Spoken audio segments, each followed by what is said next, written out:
kind of referee, host, chip inner. But I'm really pleased to have Derren Powell from Mastercard, Business Development Director for Mastercard, particularly FinTech EMI. And he's here with me today. Hello, Derren. Hey, Dean. How are you? I'm good, and I'm hopefully going to be good for the rest of this discussion, I think. I've also got Simon Miles, MD of MAVERRIK in London. And Simon, no, I did not forget your surname then, but it looked like it. Nearly. And if you're watching us across LinkedIn Live, YouTube, Facebook, all of the different channels where we're live now, stay tuned in, because if you're involved in any kind of fintech, there'll be options to put questions in the chat. So wherever you're watching, there's a chat feature. You can join in and ask questions and even add to the discussion, and we'll pick up on that. So just as we get started, Derren, you're obviously talking to fintechs all the time. What do you see as some of the big challenges for fintechs, particularly around the sales function? So I think there's a number, right? I mean, number one, the space, the vertical is fascinating. The pace is quick. People pivot fast. And, you know, the overarching point of consideration for me is differentiation.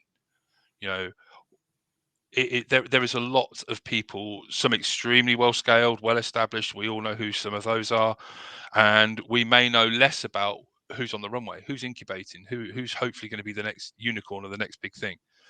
But I certainly think from a marketing perspective, one of those biggest challenges is budget, consideration.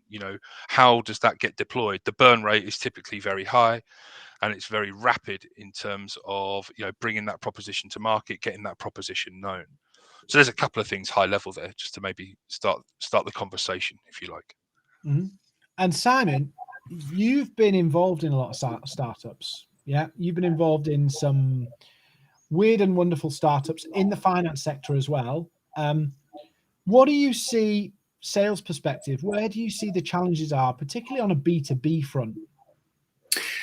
Yeah, I mean, yes, startups in the fintech. I think, I was involved in a startup that I was with for 5 years, right from angel inception. So my first chunk of money from my first angel investor. And I think my perception of what they wanted to see changed over the period of time. And I think if startups are anything like I was, you kind of get into this thinking you get your first chunk of money and you think it's about spending that investment money carefully, and you think that it's about putting in loads of effort. And I think kind of coming back around and seeing that through the process of investment, I think the effort is a given. No investor's interested in how much effort you're putting in. Of course you're going to put loads of effort. I think it was about spending that money effectively, not carefully, effectively. And the two things that went hand in hand were obviously getting the product right so that the customer wanted it, they knew what it would do, and they knew how it would help them and what problem it might solve or what benefit it would bring. And the second thing was getting it in the customer's hands. And I think that's the key part. And as Derren said, if you don't have a huge marketing budget because you're in your first stage, or you might be in your second, third stage, but you've got a B2B product, how do we get that product into the customer's hand, getting it used, and ultimately making revenue? Because that's then what the investor wants to know. They want to know how quickly, where's the runway, how quickly are we running out of money, and how quickly you're getting to revenue, and does this product work? And so, Derren, when they're building on that, and Simon's alluded to it here, you must have, I know, obviously, all the work you do with clients is top secret, but you will have seen some of the sales strategies they will have employed and things like that. How do you see them using social media? Have you seen many fintechs push on social media? I think it's a super interesting and fascinating question. And I think personally, it's still one of the things that perhaps is most underused and probably most misunderstood in terms of the power and the value that social selling and social channels can ultimately deliver to entities, whether that's at a corporate level or in the space that I'm clearly most energized about and enthused about, the FinTech sector. So I think there is, for me, quite a significant education piece to be done. And of course, would love to talk in a little while about perhaps some of the things that we've been doing together and how MAVERRIK has helped me, has helped Mastercard really challenge some of the more traditional thinking, perhaps, in terms of LinkedIn as just a pure sort of lead gen tool. Perhaps there's so much more to it, but also some of the things that, and some of the insights that you've got under your hood that have been able to benefit me, Mastercard. I'd love to maybe take a little dive into that in a second and maybe use a bit of a case study. But answer to your question, I don't actually think there's that many truly that embrace social as a channel to sell, and to sell consistently. Maybe that's the key piece there, is that consistency of sale.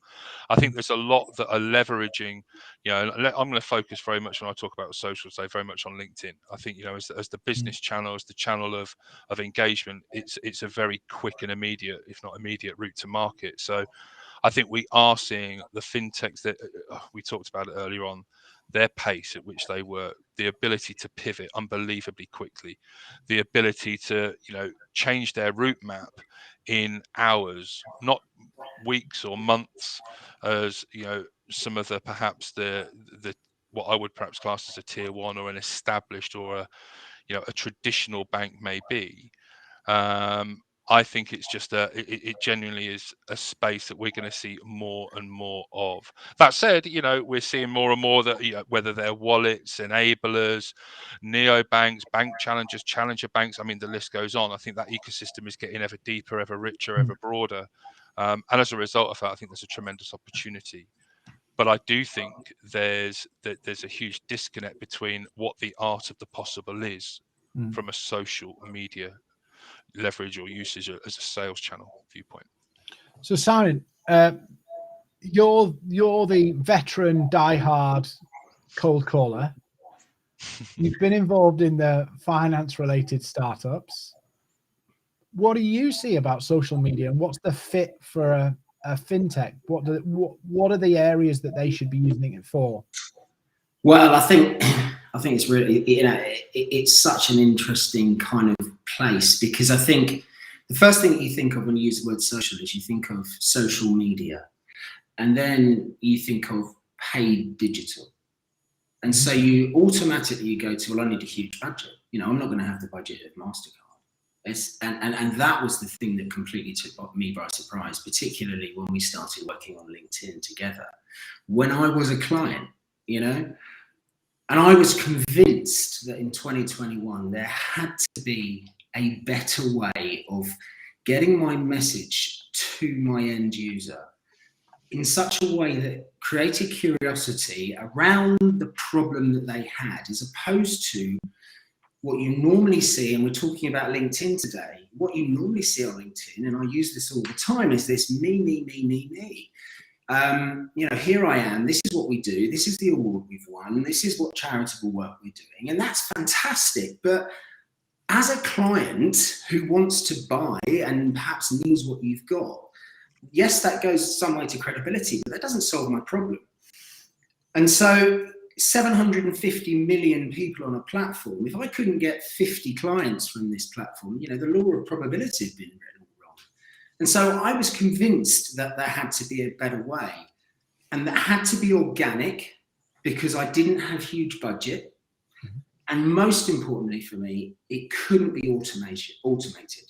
And, I am sick and tired of the automated messages I get on a daily basis. You can see that they've been sent by some clever bot or whatever's working for them, and I'm getting lots of those, and I don't want that.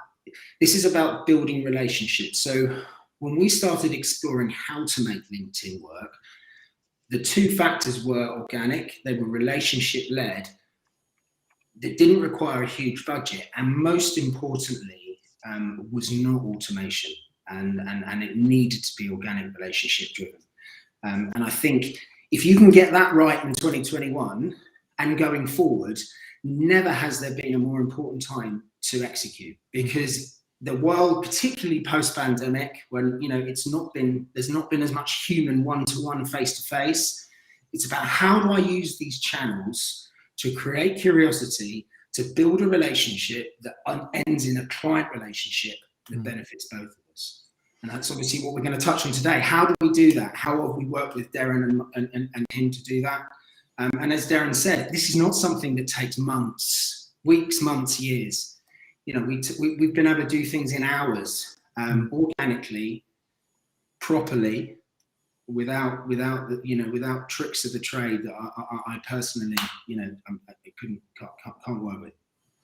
So we'll ask Derren about his experience of this in a minute, but one of the things that I think is really interesting is when, particularly on a B2C fintech, a lot of people discredit LinkedIn because it's the business one. But actually, if you think about it a bit differently, LinkedIn is the high disposable income social channel, because everybody on there is putting their professional foot forward.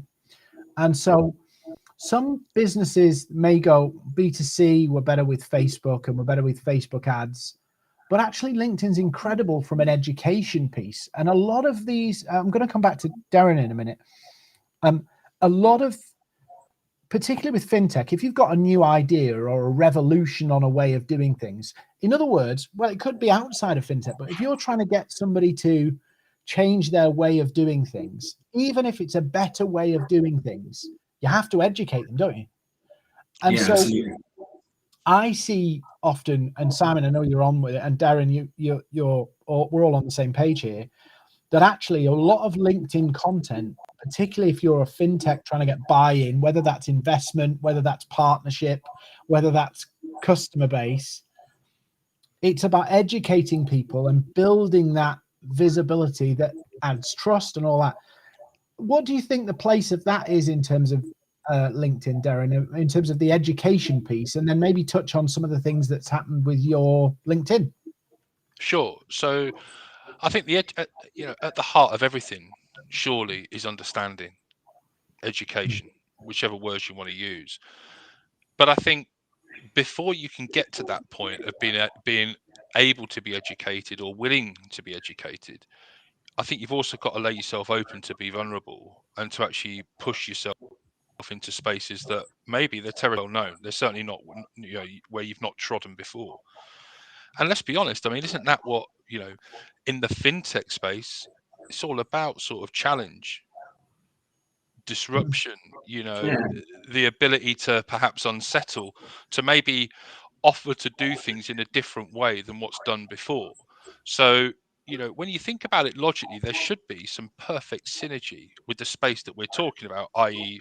social selling and the space of fintech. But clearly it's applicable to the wider verticals as well. It certainly doesn't have to be and should never be restricted just to fintech. I think, there's a huge part once one is educated, you can start to get into actually thinking about, well, what does content look like, and what are some of the what's some of the secret sauce that it's common sense, and when you talk it through, it makes perfect sense. We've worked together now for some time, and it's been every day. Genuinely, it sounds cliche, but there's always something new taken from simple things like, don't use any more than 3 hashtags. I mean, you'd think, I remember my initial ones, it was a little post, maybe a couple of lines. You never clicked on that more button. Maybe there was a picture, maybe there wasn't. I'd have about 25 hashtags. It'll take me ages to work through those hashtags, But again, it's when it's understood, and it's like, well, actually go to the more broader topics. Don't just talk to the community that you're already engaged with, because you've got that engagement there already. Now, of course, you want to keep that fresh and you want to keep that engaged and energized, but you want to be pushing into these different verticals. And I think if you're going to do that, again, you've got to lay yourself out there. And certainly for some of these fintechs and some of these, well-established businesses, I think the question to ask is, and clearly there's a lot of evolution going on in this space, but how comfortable are organizations, how comfortable is business in general in laying itself bare and being actually quite honest in that sort of a social channel? I mean, we all know, everyone, you know, whether it's a skyline, whether it's a picture of one's dog or family, or maybe it's some charity. I mean, that gets engagement and interaction. And a lot of people say to me, yeah, but that's not on a business level. Well, it works for me on a business level as well as an individual level. Why not? I hope that's answered your question, Dean, and maybe given a bit of a twist on some of the other things as well. If it hasn't, let me know and I'll clarify. But I think you're onto something there, of the mix of, often it's not about what we want. Being understood is sometimes what we can do is we can go to social media and go, what do I want to say? And it becomes more about what I want to say, not what's understood. And so you could have a very complex message that you're trying to land that actually misses the mark because you forget you've got to land a message in seconds. And it's not about, oh, I'm going to give you a big chunky piece of content that's really detailed. It's actually about landing something quickly and simply. And I look on LinkedIn, and so much work is put into content, but because it's from a broadcast mentality, not what are we getting people to understand in the market, I think they miss it. Simon, what do you think? Yeah, I mean, yeah, absolutely. I mean, I think, Derren touched on the key word, it's education, and also it's a re-education.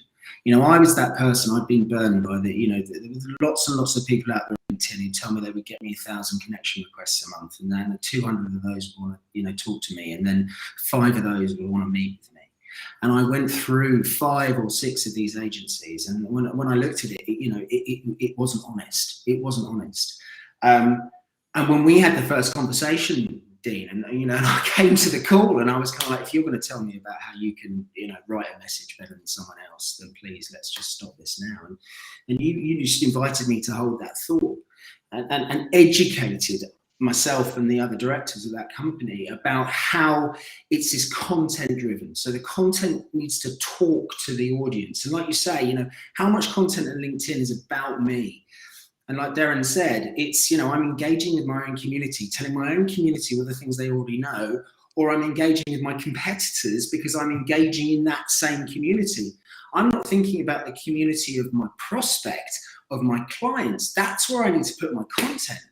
And when you showed us how to do that and create content that created curiosity, so that it was front and center in my prospects feed, and then to start creating a relationship, like I use that example all the time. You don't go into a networking event and walk up to the first person you see at the bar and go, can I just tell you about myself? Because I've got the best product in the world and you really need to use it.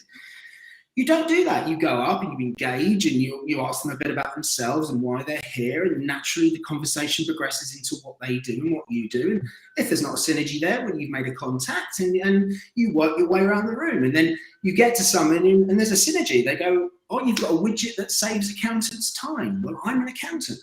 So then that conversation develops into business. And that is what LinkedIn needs to be used for. It can't be used as this, well, we're all here, we all want to do business, so we all should talk to each other. And I think the key is the re-education of that. And and then when you plug in and you know how to line up correctly, how LinkedIn gets you noticed, how LinkedIn works for you if you're engaging in the right content, if you're creating the right content.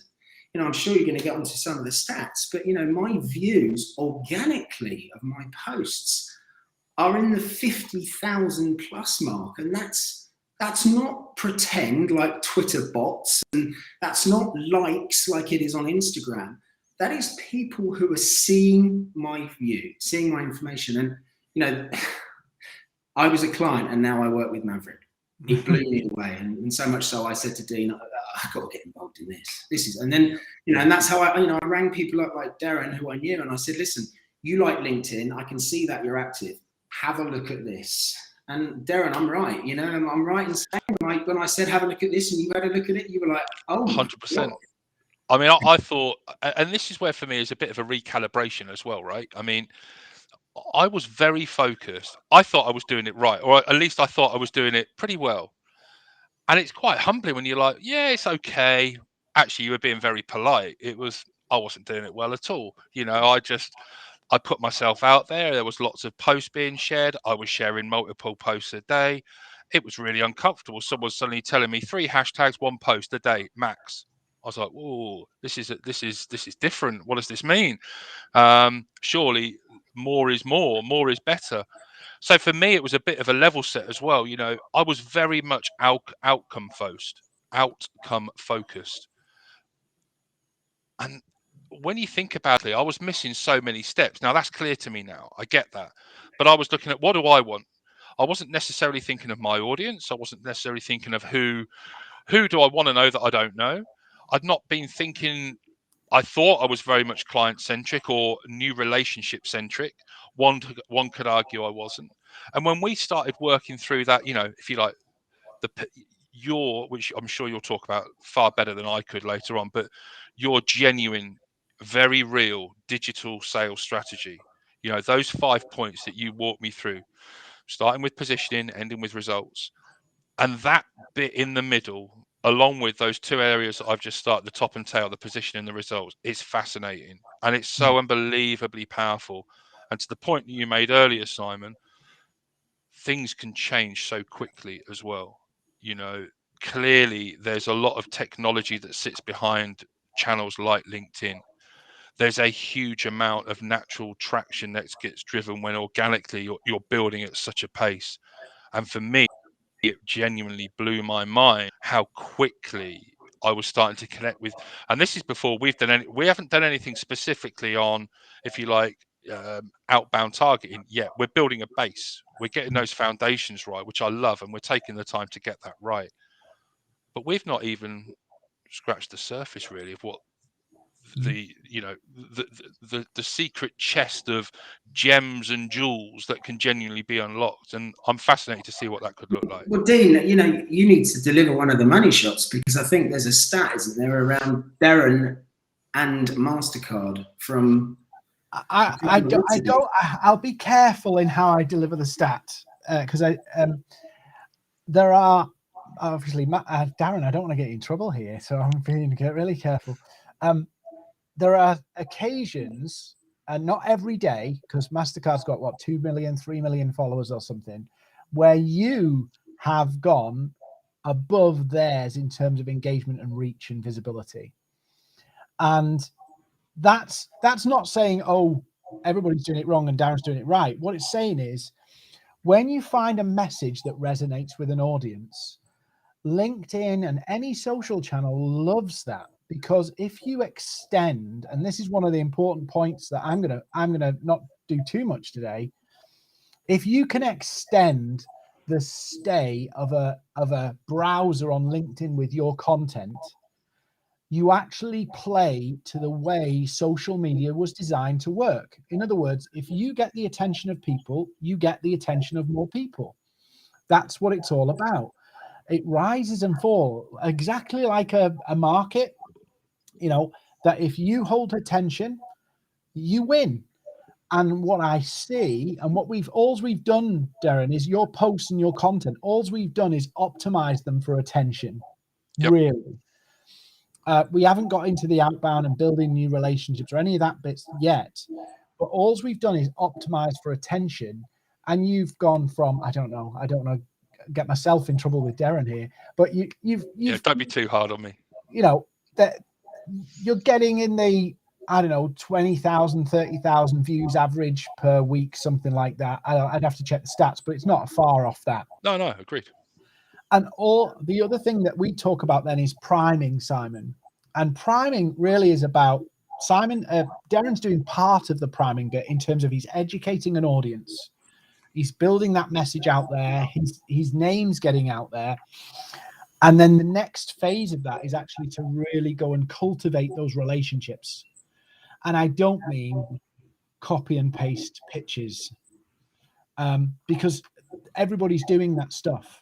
Everybody's doing that stuff. And I think it's now, it's kind of, okay, so if I'm sitting watching this and I'm thinking, well, I've got a sales team, or I'm a startup and I've got an amount of money, and I was thinking about doing paid digital, and you know, it's valuable.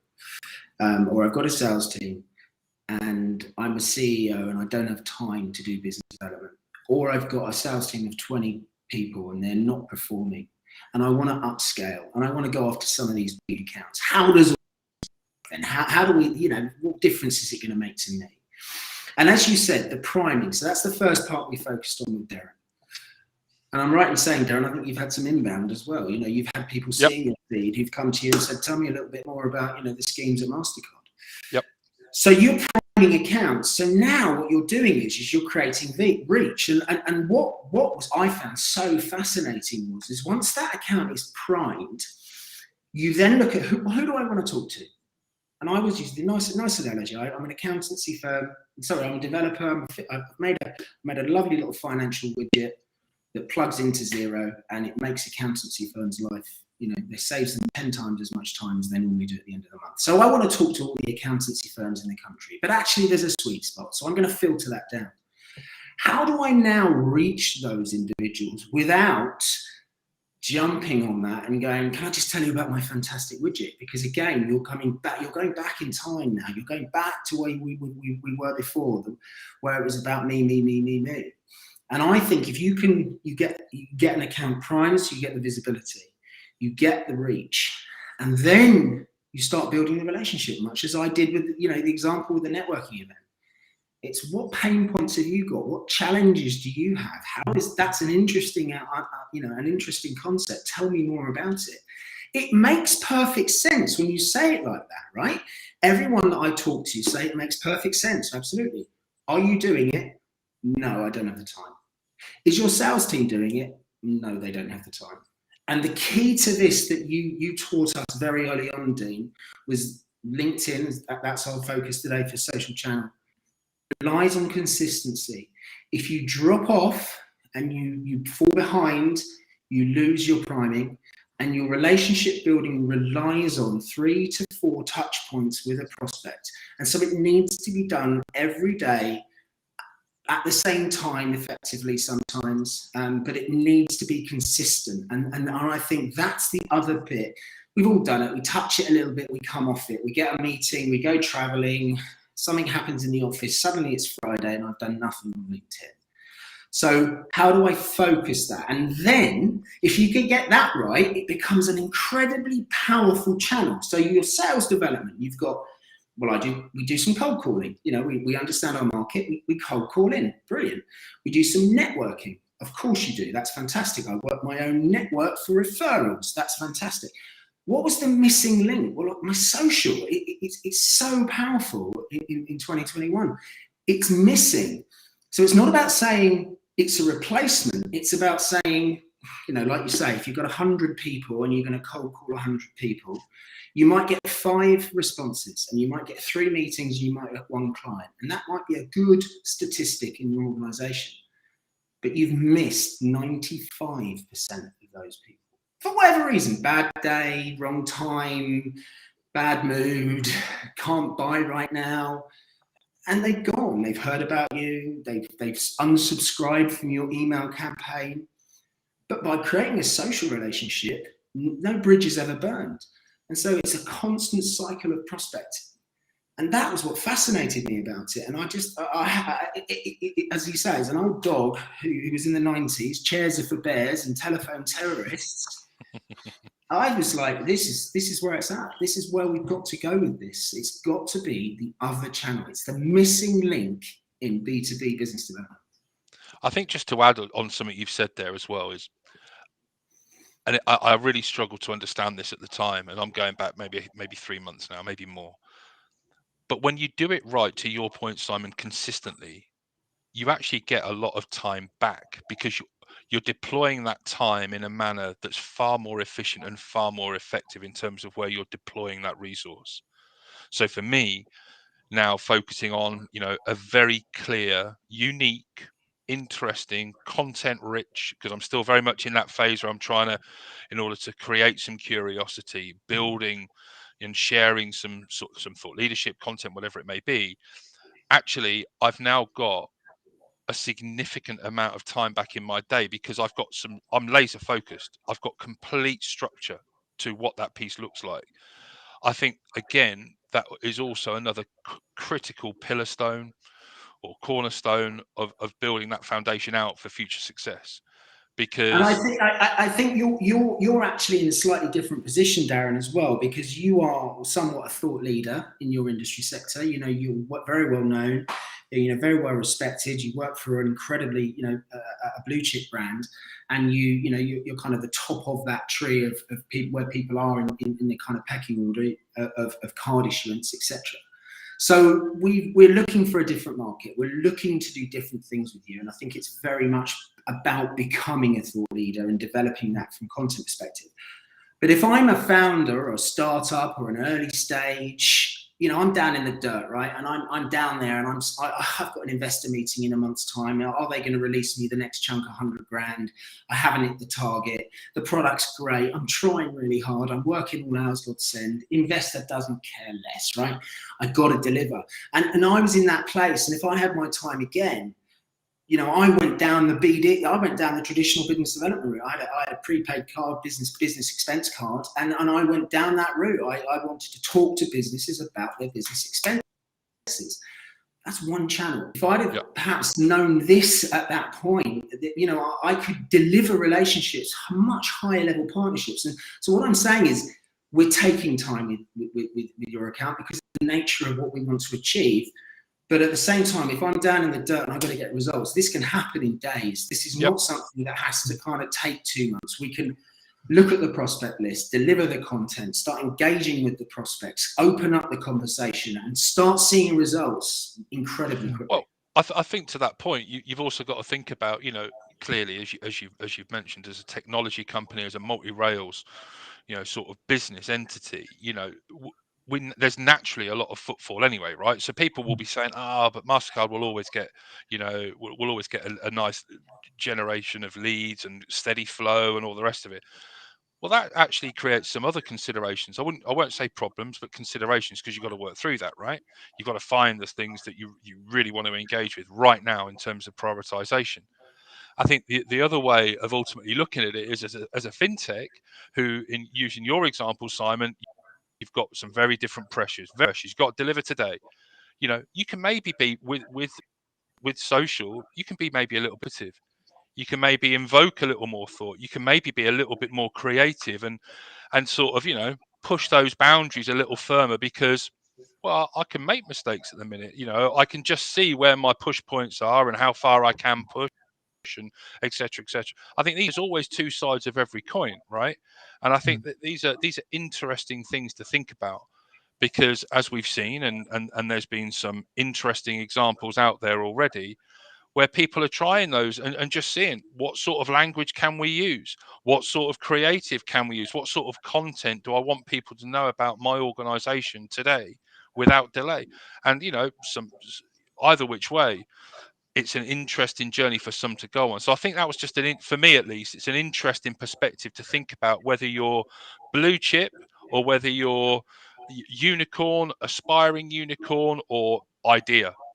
There's many ways to look at how social can not only complement what you do, but actually also be a key driver.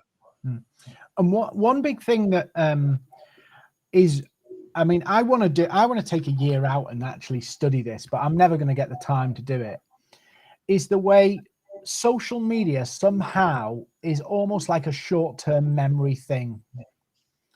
So for an example, and I've seen this so many times, if we didn't know each other, Derren, and I had a conversation with you on a LinkedIn message or on a comment, you know, 7 days later, you don't even remember me. We just forget stuff so quickly. Who was that person? And from a sales point of view, not having a structure like that is, you could have somebody red hot warm today that you just miss because there's no structure. And 7 days later, the opportunity's gone. Just because social media is just sat in our heads all the time. It never sinks past that a lot of the time, unless you're really not driving home the message in a sense of, you know, banging a drum, but actually making sure that a message lands consistently. Agreed. So coming back to that point of consistency, and we're talking a lot about it, you know, for me, one of the frightening things about under optimizing or not really seeing the value of some of these channels is how do you know what you're walking past? What aren't we realizing on a daily basis from truly not engaging these channels in optimal ways? You know, you and I know if we're in a traditional, you know, and it's great news, you know, we're able to start to also network, and to what we're talking about, this is all complementary stuff in the physical world again. We know that if there's 10 people in that room, and you know how many you've spoken to, and therefore by default I've spoken to 6, I've had some questions, but I've missed 4.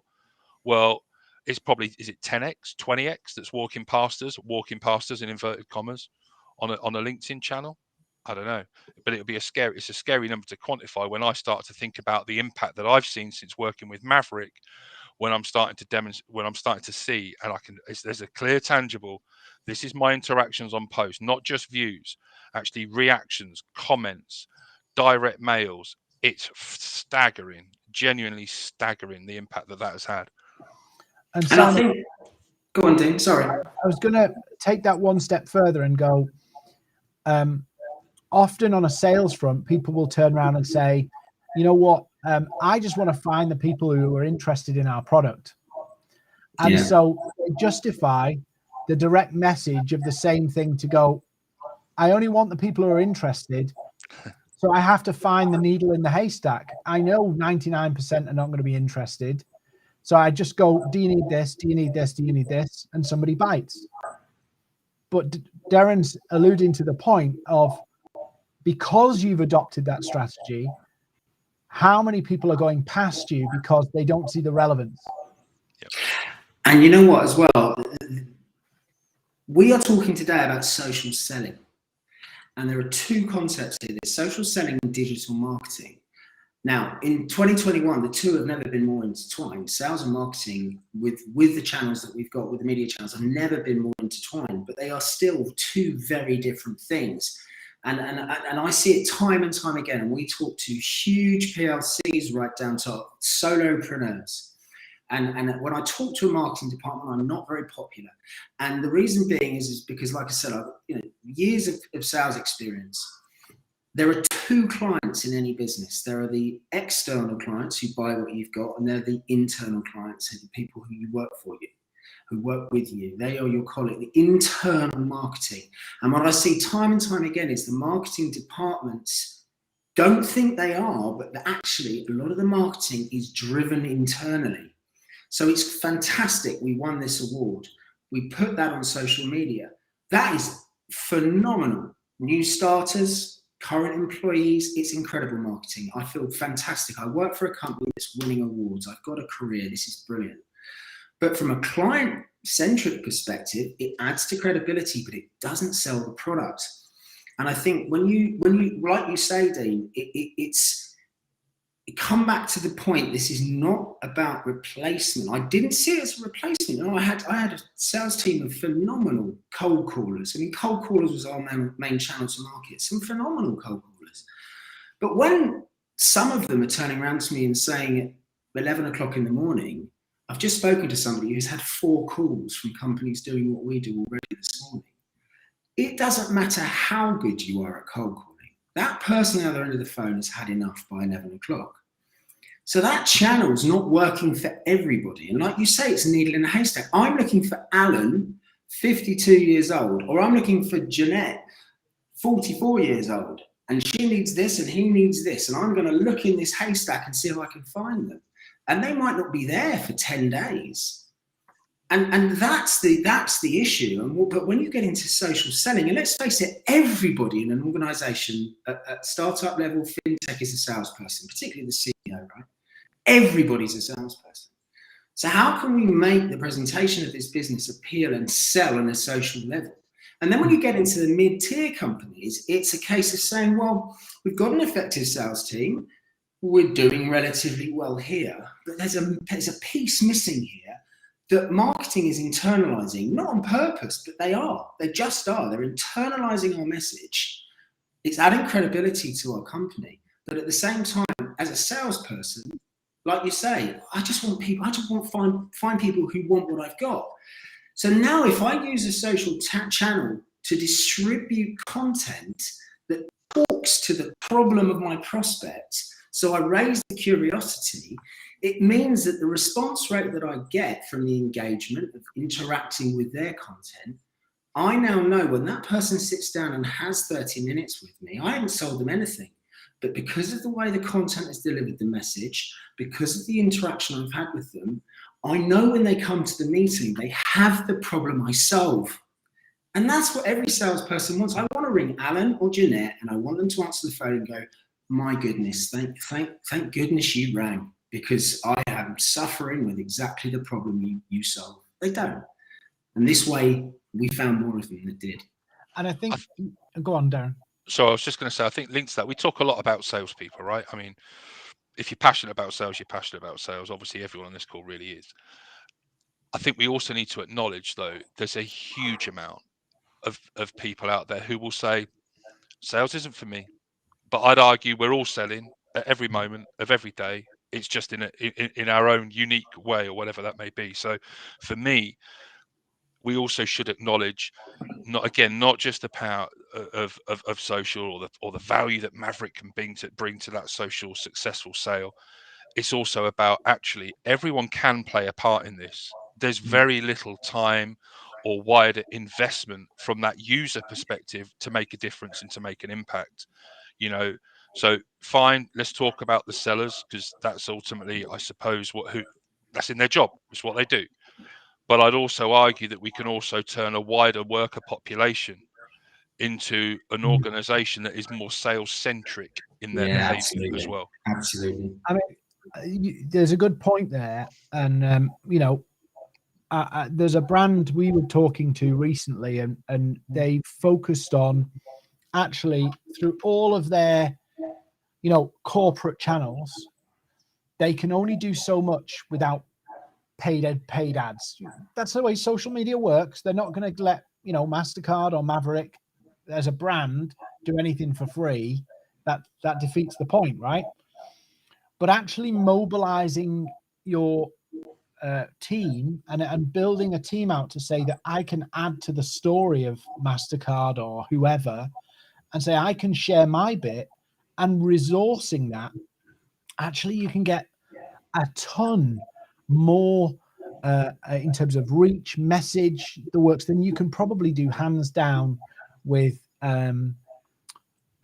just organic content on the company page, or even posting. And we did the calculation on yours, Derren. If you'd wanted to get the same level of views, it was something like you would have had to spend about $10,000 to get the same amount of visibility with paid ads. And that's the cheap end of the ads. Yeah. You're connected to a lot of people in the finance sector, which generally platforms prioritize as a more expensive kind of person to reach. So mobilizing a team of people, even if they're just there to go, I'm going to share my bit, and resourcing it. And when I mean resourcing it, I mean, don't just give them the corporate material and say, share it.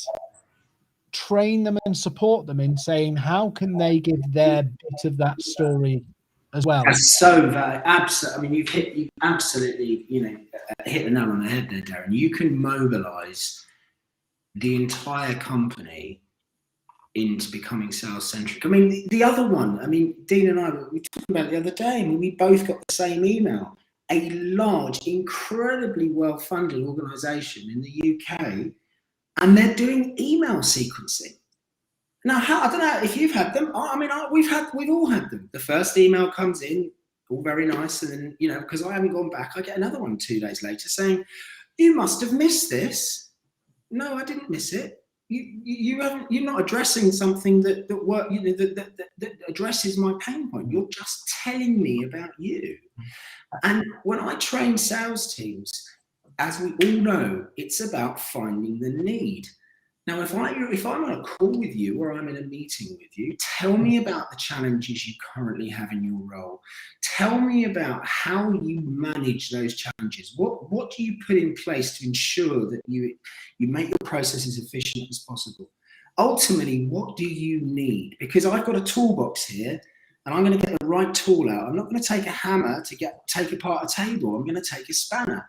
And what people do is they take the toolbox, they put it into an email, and they throw it out there. Yeah. And maybe they get 4 back. I don't know. But by the time I get the 3rd email, sort of suggesting I'm probably really busy, but if they could just have 1 more second of my time, I kind of want to go back and say I wasn't busy, I just wasn't interested. There's two things I want to add there, Simon. Organisations are still doing that in 2021. There's a couple of things, and we'll try and wrap up, and I'll come back to you both for a wrap up here, and then we'll wrap up. One of the things you said there about the kind of template generic email sequence is ultimately when you come down to the sales, you'll have a close rate. Yeah, if I have this many meetings, I'll get this many proposals, and I'll get this much sales. And what seems to happen is we accept that to get more meetings, to get more proposals, to get more sales, when we scale the kind of I want more meetings, we accept that that means big volumes. And there's 2 ways to scale. There's the scaling in terms of improving the number of meetings from outreach, or there's improving the volume of outreach. I don't know whether I'm getting this across very well, but it's like, we know industry stat, if you send 1,000 emails, outreach emails, and then you follow it up with a sequence, the end result is about a close rate from all of those 1,000 of 0.4%. So you go 1,000 to 4 sales, roughly, in terms of emails. So wouldn't it make sense to go, well, hang on a minute, if we know if we can get in front of the right people, we just create a strategy to get in front of more of the right people. Not let's just ping a load of people to increase the volume. And I've seen this, and I've proven this with a couple of companies, that actually it's roughly, if you do the right, what we call priming, about 20 emails will get you the same result, or 20 outreaches on LinkedIn, but it has to be done in a particular way. Rather than quantity, quality, and then you improve the close rate. Simon, Derren? Yeah, I couldn't agree more. I mean, this is about optimization. This is about creating relationship and outreach, and how to do that. And for me, I didn't understand how to do it. Desperate to learn, desperate to be educated, because I wanted, let's face it, if I've got a team of salespeople and by 10 o'clock, the prospect's telling them I've had 5 calls about this today, is my salesperson motivated or demotivated? They're kind of thinking about their career at that point, right? So I as a sales director, it's my responsibility. My job as a sales director is to find the most optimal way to get our product in the client's hands. That's my role. It's not to kind of just keep hiring and trying the same old thing. The old adage, if you keep doing the same thing, you get the same results. What's the definition? And that's for me what it was about. And I just could not believe the results that we achieved. It was just astonishing. 40% of people were coming back and engaging in meetings. 40%. We had a 65% connection acceptance rate versus, I think the top end of blind connection requests is 15% on LinkedIn. We had a 65% and we had a 40% meeting engagement rate, which meant that everyone I sat and talked to knew what I did, wanted what I had, because they had the problem that I proposed. That is the holy grail for a salesperson. They are the Glengarry leads. I think the other bit to add to that as well, right, is a lot of this happens very naturally if you're passionate about your subject. No one's forcing anything here in terms of content that's being shared or thought leadership and ideas that are being sort of pushed out across a wider sort of audience. If you've got that passion and you've got that purpose that underpins that passion, and there's complete clarity in what you're doing and the reasons for it, it's actually a very natural or an organic growth that one sees. I think we don't talk about that enough for me, and I think whilst it might be pointing out the obvious, it's extremely powerful for me. Awesome. Well, we're going to wrap up. Derren, thank you for coming on. The future's bright in FinTech, by the sounds of it, and you're in London today, back in the office, right? Sure am. Yep. Good to be back.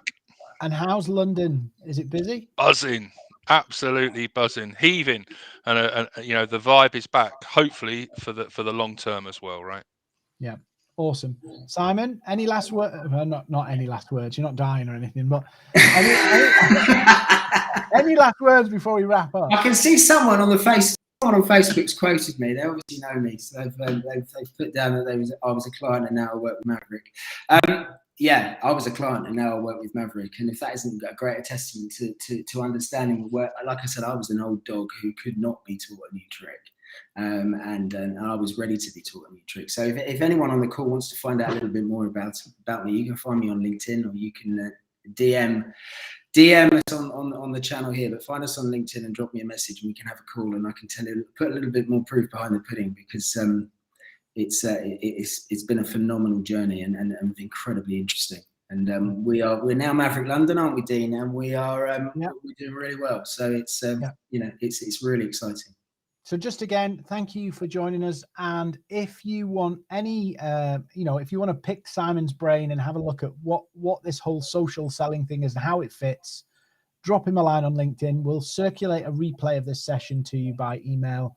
But thanks again for watching, and we'll see them all on LinkedIn, right? Yeah, connect with us and have a look. Yeah, thanks everyone. Thanks, Derren.